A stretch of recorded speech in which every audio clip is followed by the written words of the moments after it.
Esto es Pulso Latino con Alejandra Forero.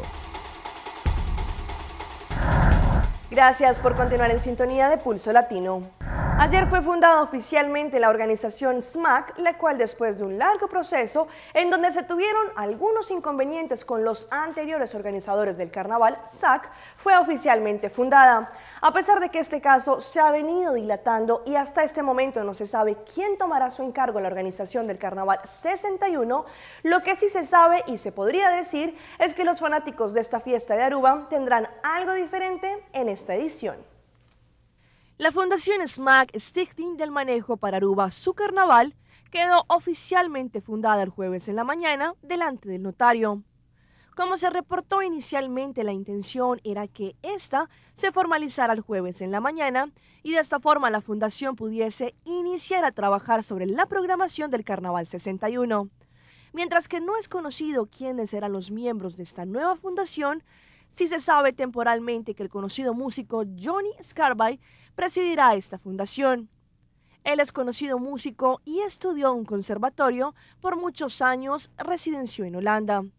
En el transcurso de estos días se tendrá más información sobre qué sucederá con la constelación de esta fundación. Después de que se llevara a cabo delante de un notario la oficialización de SMAC, aún no se conocen detalles de lo que sucederá con la organización del Carnaval 61 y cuál será el siguiente paso a seguir de SAC, quienes estuvieron bajo la dirección de este festival durante 60 ediciones. Y precisamente sobre el tema que anunciamos en nuestro bloque anterior, la senadora colombiana Claudia López denunció el poder de alias Marquitos, incluso dentro de la política. Señaló a dos congresistas como sus aliados en el legislativo. En ese sentido, la fiscalía de ese país anunció que las investigaciones se centrarán en los supuestos vínculos con políticos e integrantes de la fuerza pública. La senadora de la Alianza Verde, Claudia López, hizo señalamientos directos contra dos de sus compañeros. Según ella, tienen nexos con organizaciones ilegales. López acusó al senador de la U, José Alfredo Géneco, y al representante liberal Antenor Durán de tener vínculos con alias Marquitos. La estructura política de Kiko Gómez y de Marquitos Figueroa tiene gobernador del Cesar actual, es parte de esa estructura. El gobernador de La Guajira actual es parte de esa estructura. El representante a la Cámara, Antenor Durán, de La Guajira, es parte de esa estructura. El senador por el partido de la U, José Alfredo Géneco, es parte de esa estructura. Noticias Caracol intentó hablar con los congresistas, pero solo obtuvo este comunicado del representante Durán. La senadora Claudia López deberá probar ante la justicia sus infamias. No conozco y jamás he tenido relación con el señor Marcos Figueroa. La fiscalía explicó cómo se adelantarán las investigaciones. Vamos a poder avanzar en unas hipótesis que teníamos precisamente en casos de corrupción en varias entidades del Estado. Sabíamos que solo había podido huir esa persona con la colaboración de no solo funcionarios públicos, sino de otras personas que lo protegían. El narcotraficante es conocido por su cercanía con el exgobernador de La Guajira, Kiko Gómez, hoy privado de la libertad, con quien, según las autoridades, lideraba una banda criminal. Tenemos tres grandes homicidios políticos: Yanda Brito, La Chachi Hernández y el señor Moisés. La senadora López había denunciado constantes amenazas de muerte en su contra por denunciarlos, razón por la cual pidió a las autoridades agilizar las investigaciones. Este domingo se cumplen 150 años del nacimiento del doctor José Gregorio Hernández. Mónica Velo nos dice que en el sector caraqueño de la Candelaria, en Venezuela, se llevan a cabo todos los preparativos para recibir a los feligreses y devotos, quienes asistirán a la liturgia de celebración del natalicio del doctor de Venezuela. A paso acelerado trabajan ingenieros y obreros para que la iglesia de la Candelaria quede impecable y así recibir a los cientos de feligreses que este domingo se unirán en la cadena de oración que al unísono se llevará a cabo en todo el país por la pronta beatificación de quien fuera en vida, un doctor por devoción y admirado por todos quienes lo conocieron. Debemos pedir a Dios la beatificación de José Gregorio Hernández y el domingo en todas las misas que se van a celebrar aquí, en la iglesia de la Candelaria y en toda Venezuela, se va a pedir a Dios esa gracia. La programación del domingo está lista para que todos quienes quieran celebrar el natalicio de José Gregorio Hernández asistan a la Candelaria para orar y elevar su voz de súplica. Va a haber misas desde las 8 de la mañana, a las 12 del día va a celebrar el señor cardenal Porfiurosa Sabino, arzobispo de Caracas. A las 5:30 va a cerrar las misas del día el señor nuncio apostólico, Monseñor Aldo Giordano. Yo celebraría a las 4:30 como vicepostulador.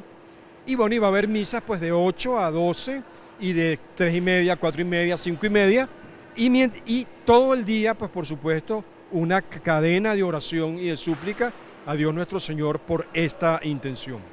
Quienes están encargados de la causa de beatificación del doctor José Gregorio Hernández aseguran que haber obtenido ya el título de venerable para él es un gran paso para lograr el objetivo. Por lo pronto, si usted cree haber recibido un milagro del venerable, debe escribir su experiencia al correo causajosegregorio@gmail.com. Allí recibirán su testimonio y podrá colaborar con la causa de beatificación. Desde la esquina de Amadores en La Pastora, Mónica Velo, Noticiero Venevisión. ¿Y qué tal esta historia? Llevaba casi un mes encerrada sin alimento ni agua, pero fueron los vecinos y las redes sociales las que se encargaron de masificar la historia de una gata angora abandonada en el balcón de un edificio del centro de Santiago, en Chile. Estuvo quejándose por semanas y nadie sabía qué pasaba. Carola la grabó de día, de noche y llamó a cuanta persona e institución pudo. Entonces yo lo que decidí fue tomar una foto y subirla a Facebook.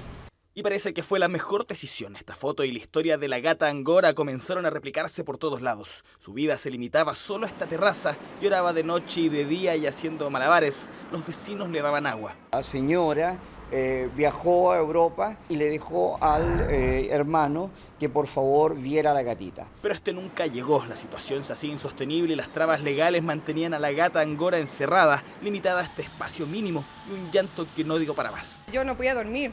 La noche dormía mal, entonces ya eso me tenía cansada. ¿Cómo escuchan a alguien sufrir y no poder hacer nada? Presionaron a la administración del edificio, consiguieron el número del supuesto encargado del departamento y la gata hoy venía a retirarlo, pero no llegó. Tuvieron que actuar.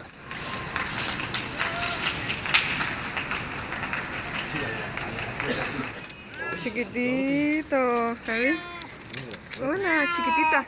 Ella es la gata abandonada, de inmediato llevada al veterinario, examinada por manos expertas. Algunas complicaciones en su pelaje, pero en general su diagnóstico es positivo. Probablemente esta gatita ha sido bien cuidada en su vida en general, pero por un descuido está en esta condición. La veterinaria también se enteró por las redes sociales, un acto realizado por Carola, quien agotó todos los extremos. Esa fue mi única estrategia para que alguien hiciera algo, porque yo tampoco vivo acá.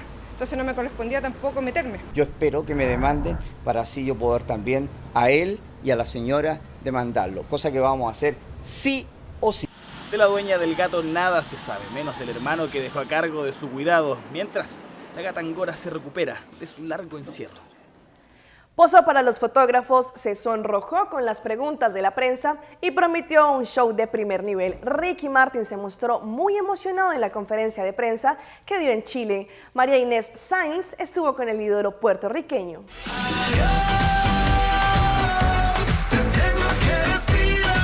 No fue tacaño en sonreír, posar y saludar.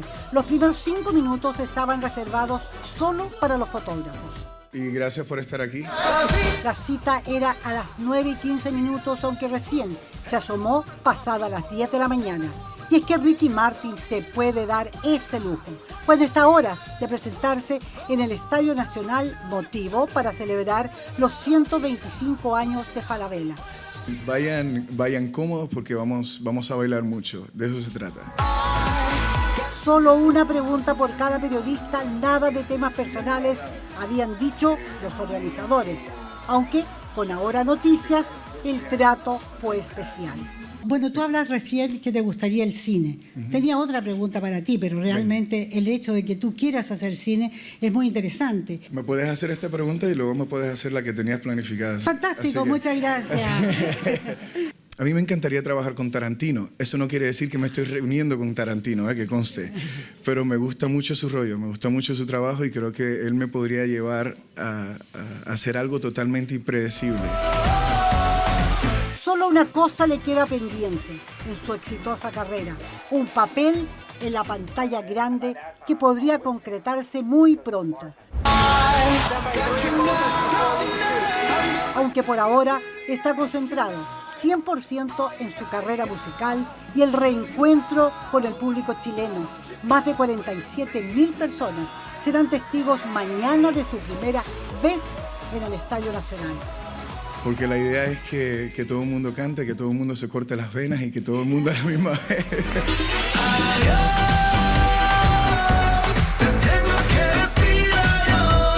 un repaso de sus grandes éxitos, pero también habrá tiempo para sonidos nuevos. ¿Y era su próxima pregunta? Bueno, la pregunta que tenía era a propósito de cortarse las venas y a propósito también de tu primer single, de tu próximo trabajo que sale en 2015, que es Adiós. ¿Quién se está cortando las venas en este momento? No. Bueno, no necesariamente nadie se está cortando. Yo no me estoy cortando las venas. Yo estoy mejor que nunca espiritualmente, emocionalmente. Estoy soltero, estoy bien, estoy donde tengo que estar. No estoy... Es terrible, es terrible. Hay que tener cuidado con lo que uno dice. Una hora de preguntas y respuestas, el primer encuentro con los medios de comunicación locales y también extranjeros. Ahora comienza la cuenta regresiva para su gran show de mañana, un verdadero carnaval que promete hacer bailar y acercarse al público con varios escenarios. Algo muy distinto a lo que ya mostró en el Festival de Viña del Mar. Y aunque ni siquiera ha pasado Halloween, ya en muchos rincones de Aruba se habla de la temporada más rica del año, la Navidad. Esa época en que toda la comida se vale sin pensar en la dieta, en el tiempo de pensar en familia, en el recogimiento espiritual y un sinfín de categorías que se despiertan en esta fecha. De seguro en Aruba ya se está viviendo esto. Ya podemos ver como algunas rotondas, así como el año anterior, están siendo decoradas con luces, pesebres y arbolitos de Navidad. Época de nostalgia, pero sobre todo, la mejor temporada del año. Aunque no se ha llegado ni siquiera a la Noche de las Brujas y aún estamos en diciembre, en Aruba ya se puede sentir el aroma de la Navidad. En diferentes rotondas, como es costumbre todos los años, se están iniciando los trabajos de decoración para la época más bonita del año. Desde ya se pueden ver instalaciones de luces, arbolitos de Navidad, pesebres y un sinfín de objetos decorativos que nos anticipan a la llegada de la Navidad. Muchos indican que es muy pronto empezar a decorar casas, rotondas, lugares y demás, pero existen también muchos que no quieren perder la oportunidad de así darle la bienvenida a la fecha de Pascua. Y bueno, no nos desviamos mucho de la fecha por la particularidad de la Navidad, ya que estamos a una semana de Halloween, un día en que quienes les gusta celebrar, disfrazarse y hacer fiesta, se alistan con todo y atuendo, pero conocen algunos truquitos para los pasabocas o aperitivos de esta fecha espeluznante. Acá les mostramos algunos que les pueden servir. Mientras Joyce estudiaba periodismo, ya tenía como pasatiempo la cocina zombie. Cuando llevaba sus creaciones a la escuela, sus compañeros le decían que estaba completamente loca. Primordialmente, pues yo soy fanática del gore, del horror, de los zombies.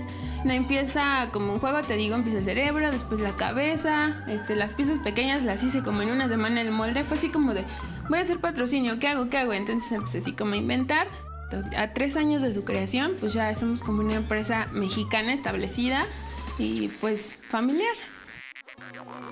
Pues bueno, se tiene la preparación de goma básica, se pinta de color como pues sí carne, ya se vacía, después se empieza a maquillar de acuerdo a la pieza, es el maquillaje. Si te das cuenta, por ejemplo, las cabezas están moreteadas, algunas tienen como unas heridas, ya se pega con maquillaje todo obvio, comestible, ya se usan esponjas y todo, se maquilla como si fueras a caracterizar a una persona.